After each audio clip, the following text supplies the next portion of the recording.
కిందికి పెట్టరా భారతీయ జనతా పార్టీ కార్యకర్తల విజయము, ప్రతి హిందూ విజయం ఇది. ఎందుకంటే ఈ కేసీఆర్ నిరంకుశ పాలన, అబద్ధాల పాలన, కమిషన్ల పాలన ప్రజలందరూ కూడా విసుగెత్తి వేసారి దాన్ని అంతా కూడా గ్రహిస్తూ ఉన్నారు.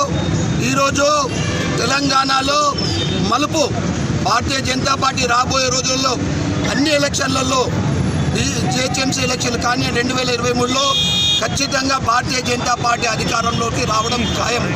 అదేవిధంగా దేశవ్యాప్తంగా 2014లో నరేంద్ర మోడీ గారు ప్రధానమంత్రి అయిన తర్వాత అనేక రాష్ట్రాలలో దేశవ్యాప్తంగా ఇవాళ మెజార్టీ రాష్ట్రాలలో భారతీయ జనతా పార్టీ ప్రభుత్వం ఏర్పడుతూ ఉంది. ఈరోజు బీహార్లో, గుజరాత్లో ఉప ఎన్నికలు, బై ఎలక్షన్లు ఇవన్నీ కూడా భారతీయ జనతా పార్టీ జెండా ఎగురేస్తూ ఉంది.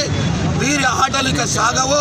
ఎందుకంటే భారతీయ జనతా పార్టీ ఇస్తున్న ప్రతి నిధిని మేమే అని చెప్పుకుంటూ ప్రచారం చేస్తూ ఉన్నారు. ఇది ప్రజలందరూ గమనిస్తూ ఉన్నారు.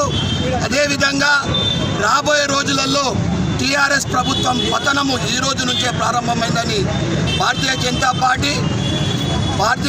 పార్టీ అధికారంలోకి ఖచ్చితంగా బండి సంజయ్ గారి నాయకత్వంలో, మన ఎంపీ గౌరవనీయులు అరవింద్ గారి నాయకత్వంలో ఏదైతే దుబ్బాకలో జరిగిన ప్రచారము మనమందరం చూసాం, అది అదే విధంగా ముందుకు సాగుతుంది.